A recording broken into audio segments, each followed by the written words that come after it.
antidepressant for mild or moderate depression, menopausal symptoms, and wound healing.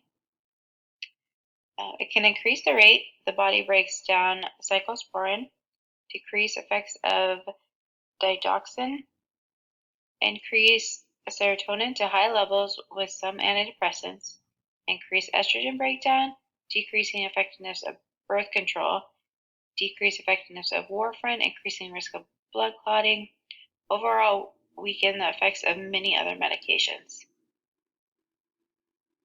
Licorice root may be an antioxidant used for anti-inflammatory or antimicrobial, may help upper respiratory infections, help with ulcers and digestion, can reduce potassium when taken with diuretics or corticosteroids, decreasing the speed the liver breaks down medicines.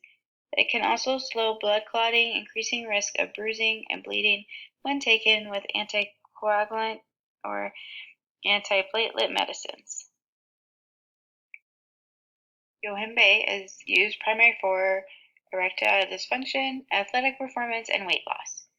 It can be associated with heart attacks and seizures, restricted and banned due to side effects. It's reported to cause stomach problems, tachycardia, anxiety, and high blood pressure. Do not take if also taking MOIs due to the interaction.